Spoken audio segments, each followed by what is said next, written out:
Santidade, o que essa palavra significa para você? Um peso ou uma celebração?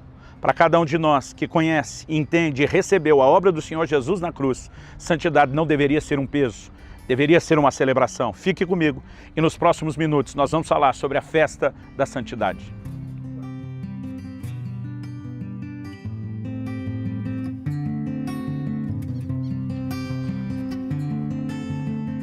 Gente, estou aqui em Campo Grande, a capital do Mato Grosso do Sul, trazendo mais uma palavra ao seu coração. E o texto que vai servir de base para a nossa reflexão é a primeira carta de Paulo aos Coríntios, capítulo 5, versículos 7 e 8. Me permita ler os versículos que diz: lançai fora o fermento velho, para que sejais nova massa, como sois de fato, sem fermento. Pois também Cristo, nosso Cordeiro Pascal, foi imolado. Por isso celebremos a festa, não com o velho fermento, nem com o fermento da maldade e da malícia, e sim com os asmos da sinceridade e da verdade. O apóstolo Paulo está aqui falando simbolicamente a respeito da Páscoa. Evidente que essa é a abordagem, porque ele se refere a Jesus como nosso Cordeiro Pascal, o Cordeiro da Páscoa. Ele usa a expressão de lançar fora o velho fermento e ele fala sobre os asmos. Os pães asmos, na verdade, eram comidos durante 7 dias. Logo no dia seguinte à celebração da Páscoa, uma nova festa se iniciava, que era chamada a festa dos pães asmos, ou os pães sem fermento. E ele fala a respeito de uma festa a ser celebrada. Ele não está falando de repetirmos um modelo de festa que os judeus do Velho Testamento celebravam. Eles imolavam um cordeiro, eles comiam ervas amargas, havia todo um ritual realizado ano após ano. Numa data previamente estabelecida por Deus, eles repetiam esse ritual. O apóstolo Paulo não está dizendo que nós temos que observar essa festa do Velho Testamento nos moldes que os judeus do Antigo Testamento realizavam. Ele fala de uma aplicação espiritual. E ele diz que essa festa deve ser celebrada com a remoção do fermento e com um posicionamento e uma aplicação muito clara no aspecto da vida espiritual. Nós precisamos entender que aqui ele está falando de santidade. Os versículos anteriores falam do tratamento de uma situação de pecado na igreja de Corinto, de alguém que havia pecado e precisava ser disciplinado e precisava ser devidamente tratado. Os versículos posteriores continuam falando do assunto do pecado, porque no versículo 9 ele diz: já em carta vos escrevi que não vos associasseis com os impuros. Então é nesse contexto de ter que lidar e tratar com o pecado que ele entra com a afirmação de que o fermento deve ser lançado fora e que nós devemos celebrar com os asmos da sinceridade. Qual é a declaração bíblica aqui? Nós precisamos entender o contexto. E o contexto, como já afirmei, tem a ver com a festa da Páscoa, que era celebrada desde os dias da Velha Aliança, do Velho Testamento. No entanto, a Bíblia diz que essa festa ainda deve ser celebrada. Interessante que lá em Êxodo, no capítulo 12, no versículo 15, quando o Senhor fala a respeito dos pães asmos ou sem fermento, ele diz que assim como a Páscoa, essa deveria ser um estatuto perpétuo, uma celebração contínua.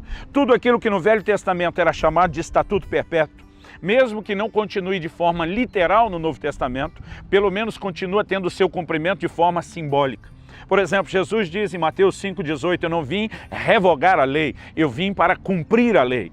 Basicamente, Jesus estava dizendo, eu não vim apenas remover aquilo que se fazia, eu vim cumprir as figuras e tudo aquilo que profética e simbolicamente elas anunciavam. Por exemplo, no Velho Testamento havia uma oferta de incenso. O Novo Testamento diz que a oferta de incenso são as orações dos santos. Então aquele estatuto perpétuo continua sendo praticado por nós hoje no cumprimento do seu símbolo, da sua figura.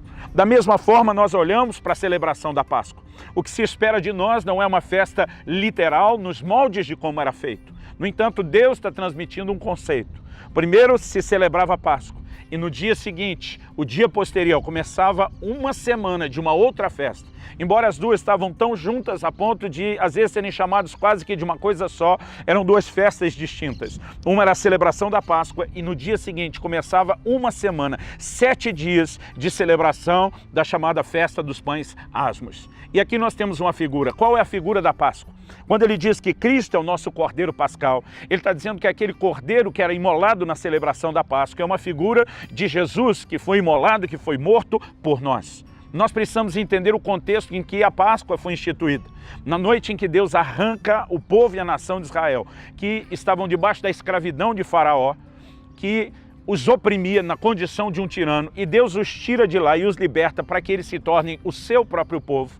Nessa mesma noite é que o sangue do Cordeiro foi imolado. Qual é a figura que nós temos disso no Novo Testamento? Nós também éramos escravos. A palavra de Deus diz que nós éramos escravos de Satanás. Nós não só estávamos debaixo da escravidão de um tirano, como fomos libertos para agora nos tornar povo de Deus, assim como a nação de Israel no Velho Testamento. Colossenses 1,3 diz que Deus nos arrancou do império das trevas e nos transportou para o seu reino de luz. Quando eles saem do Egito e chegam ao Monte Sinai, Deus dá uma palavra específica dizendo que eles seriam um reino, uma nação de sacerdotes para ele.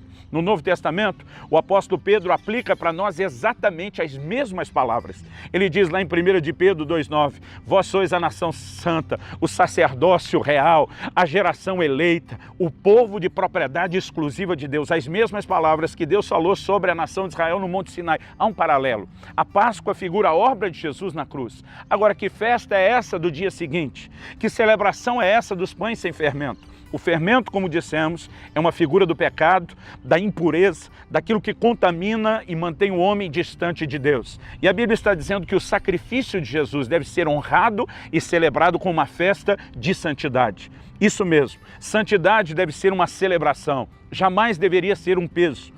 O apóstolo João escreve, ele diz que os seus mandamentos não são penosos. Aquilo que Deus estabeleceu diante de nós para que a gente possa cumprir, praticar, os seus mandamentos a serem obedecidos jamais deveriam ser vistos como um peso. Nós precisamos entender o que é celebrar o que Jesus fez. Quando falamos de santidade para o cristão, nós não estamos tentando falar de um estilo de vida através do qual ele pense ser possível merecer ou conquistar a salvação. Na verdade, quando falamos santidade, ela precisa ser a resposta de gratidão, aquilo que ele já fez por nós na cruz. Quando nós entendemos esse contexto e entendemos qual é o motivo, a motivação principal dessa festa, é uma festa de reconhecimento daquilo que ele fez. O Senhor diz que nós seríamos o povo de propriedade exclusiva dele. Ou seja, não podemos mais nos misturar com o mundo ou com as suas práticas, não podemos mais andar no pecado, agora devemos viver totalmente separados para ele. Isso nos é apresentado não como um peso, repito, como uma festa a ser celebrada. Poderíamos chamar isso da festa da santidade, a celebração da santidade. E esse mesmo contexto é visto no Novo Testamento por ocasião da ceia do Senhor. O apóstolo Paulo diz que nós não podemos participar de modo indigno. A Bíblia diz, examine-se o homem a si mesmo. Ele diz, se nós nos julgássemos a nós mesmos, nós não seríamos julgados pelo Senhor. Então, examinar, julgar, estar numa condição digna ou indigna, está falando da condição espiritual. Porque alguém não pode participar da mesa do Senhor, da ceia do Senhor, comer e partir o pão, tomar do fruto da vide de modo indigno em pecado. Porque não faz o menor sentido celebrar a redenção dos nossos pecados, praticando o mesmo pecado que custou a ele tão caro para nos remover e para nos tirar daquela condição. Eu digo que celebrar sem pecado seria o equivalente a cuspir no rosto do Senhor, dizendo tudo o que você fez, não importa o quão caro isso te custou, eu desprezo, eu ignoro, isso para mim não tem a menor importância. A razão pela qual nós precisamos celebrar isso distante do pecado é porque não há outra forma de celebrar a redenção.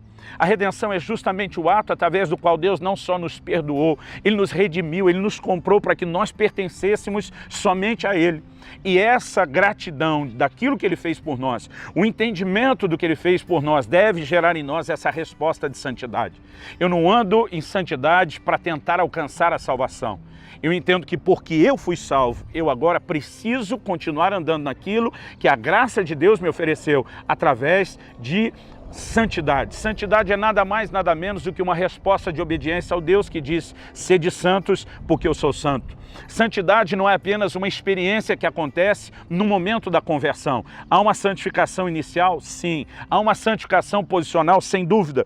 O apóstolo diz, como sois de fato sem fermento. Quando eu e você nascemos de novo, o pecado foi arrancado da nossa vida. Nós estamos zerados. A Bíblia diz, se alguém está em Cristo, é uma nova criatura, as coisas velhas já passaram, tudo se fez novo. Não há mais condenação para aqueles que estão em Cristo. Agora, para as mesmas pessoas para quem ele diz, vocês são sem fermento, ele também faz uma outra declaração, que nós devemos lançar fora o fermento velho. Mas o fermento saiu ou não saiu? Saiu, mas pode voltar. E nós precisamos ter uma atitude, uma conduta de jamais voltar ao lugar de onde o Senhor nos tirou. Por quê? Porque a consequência disso seria juízo. No Velho Testamento nós lemos que quando alguém quebrava a festa dos pães asmos e permitia de alguma forma que o fermento estivesse presente, ele não precisava nem estar no pão. Deus diz, ele não pode estar na casa de vocês, ele tem que ser mantido longe de vocês. Quando alguém quebrava esse mandamento, ele seria eliminado do povo. Nesse capítulo, onde ele está falando a respeito do fermento, Paulo está discutindo alguém que deveria ser expulso do meio da igreja por ter pecado e não se arrependido. Quais são as consequências? Nós falamos do contexto, falamos da motivação e eu quero terminar falando da consequência. Se nós, de fato, celebramos a redenção através da santidade, nós criamos uma ponte que preserva o relacionamento com o Senhor e nos leva a um lugar de intimidade. No Salmo 25:14 a Bíblia diz, a intimidade do Senhor é para aqueles que o temem, aos quais Ele dará a conhecer a sua aliança. Agora, quando não observamos isso, a consequência é juízo. Então nós precisamos entender que da mesma forma como houve juízo sobre essa pessoa, quem Paulo diz nos versículos anteriores, seja entregue a Satanás para a destruição da carne, ainda que ele esteja numa expectativa de que o espírito pudesse ser salvo no dia do Senhor. Duas coisas me ficam claras.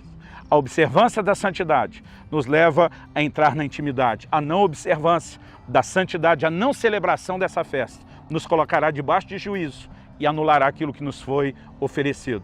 Eu acredito que são bons motivos celebrar a santidade como uma verdadeira festa de gratidão e também entender que caso não façamos, o dano e o juízo será inevitável. Que isso tudo nos ajude a entender e a corresponder melhor e celebrar a festa da santidade.